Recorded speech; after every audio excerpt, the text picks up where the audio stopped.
Hello friends, आज हम फिर हाजिर हैं नीट 2019 का एक क्वेश्चन लेके, जो कि इलेक्ट्रोकेमिस्ट्री का है। देखते हैं कि क्या क्वेश्चन है। For a cell involving 1 electron, उसका जो सेल पोटेंशियल है वो दे रखा है। स्टैंडर्ड सेल पोटेंशियल आपको 0.59 वोल्ट दे रखा है 298 केल्विन पे, और इक्विलिब्रियम कांस्टेंट हमें निकालना है। ठीक है, तो सिंपल सा क्वेश्चन है, लेकिन थोड़ा सा बैकग्राउंड जान लेते हैं कि इक्विलिब्रियम कांस्टेंट होता क्या है। तो अगर आपके पास कोई भी रिवर्सिबल रिएक्शन है, रिवर्सिबल मतलब जो फॉरवर्ड डायरेक्शन में भी हो सकती है और बैकवर्ड डायरेक्शन में भी हो सकती है।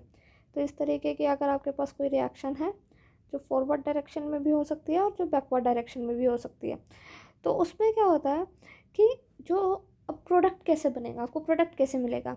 अगर रेट ऑफ फॉरवर्ड रिएक्शन ज़्यादा है as compare to rate of backward reaction से, तो प्रोडक्ट बन जाएगा। रेट ऑफ बैकवर्ड रिएक्शन यानी कि इस डायरेक्शन में अगर रेट ज़्यादा है तो रिएक्टेंट ज़्यादा बन जाएगा, प्रोडक्ट कम हो जाएगा।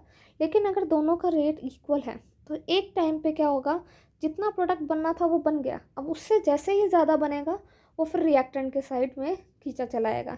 यानी कि एक टाइम पे आके क्या हो जाता है, प्रोडक्ट की कंसंट्रेशन और जो रिएक्टेंट है उनकी कंसंट्रेशंस का जो रेशियो है वो क्या हो जाता है, एक कांस्टेंट में आ जाता है। और उसी कांस्टेंट को हम क्या बोलते हैं, इक्विलिब्रियम कांस्टेंट बोलते हैं।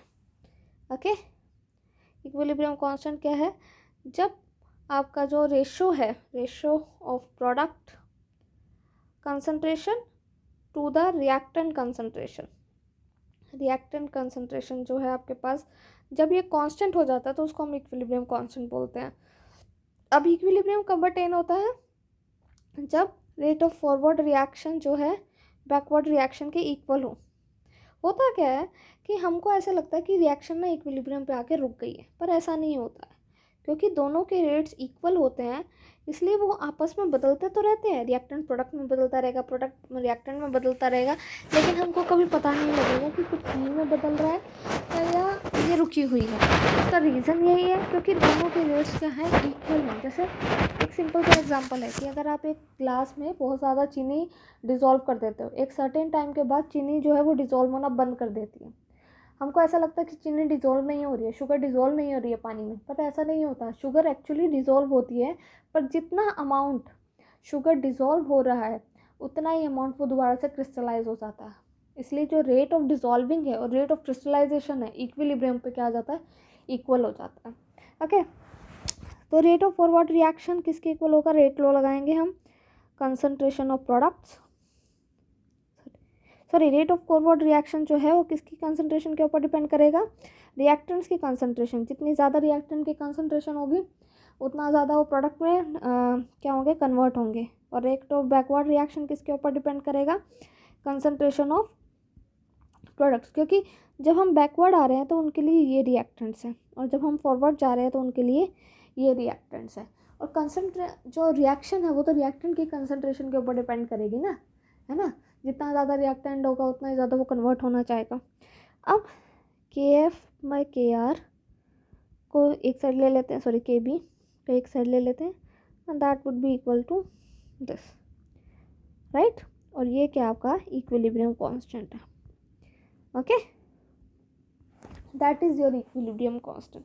So at equilibrium, rate of forward reaction is equals to rate of backward reaction, and equilibrium constant क्या है, it is the ratio of the concentration of products to the reactants.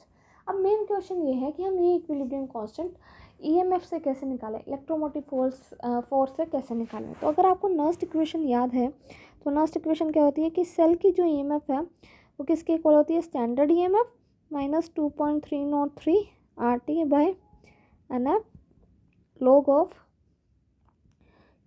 Q। ये जो Q है that is reaction coefficient. Okay, ये क्या है, ये actually आपको क्या देता है, it's not only about equilibrium, सिर्फ इक्विलिब्रियम पे नहीं, चाहे रिएक्शन सिर्फ एक साइड क्यों ना जा रही हो, अगर रिएक्शन रिवर्सिबल भी नहीं है तब भी ये आपको क्या देगा, ये आपको क्या देता है, रेशो ऑफ प्रोडक्ट और ratio of the concentration of product and the reactant, ये देता है। ओके, ये है क्यों हमारे पास, चाहे रिएक्शन रिवर्सिबल है या नहीं है उससे हमें कोई लेना देना नहीं है, ये रिएक्शन कोएफिशिएंट है। अब ये क्या बताता है, अगर ये इक्विलिब्रियम कांस्टेंट से ज़्यादा है इसका मतलब रिएक्शन फॉरवर्ड जा रही है, ओके। अगर ये इक्विलिब्रियम कांस्टेंट से कम है तो रिएक्शन क्या है, बैकवर्ड जा रही है। और जब ये इक्विलिब्रियम पे होता है तो ये इक्विलिब्रियम कांस्टेंट के इक्वल हो जाता है। अब ऐसा क्यों होता है ये हम फिर किसी वीडियो में बताएंगे। अभी के लिए ये क्या हो गया, एट इक्विलिब्रियम, तो आपकी नेक्स्ट इक्वेशन क्या हो जाएगी इक्विलिब्रियम के ऊपर, E of cell, E naught cell minus 2.303 R T upon N F log of K C, right. अब ई नॉट सेल हमको दे रखा है, कितना दे रखा है, 0.59 दे रखा है, राइट। तो ये हो जाएगा 0.59। ये भी हमें दे रखा है। अब देखिए एन क्या है इसके अंदर, उसने बोला कि 1 ही इलेक्ट्रॉन जो है वो ट्रांसफ़र हो रहा है, तो 2.303 R T by F log of K C.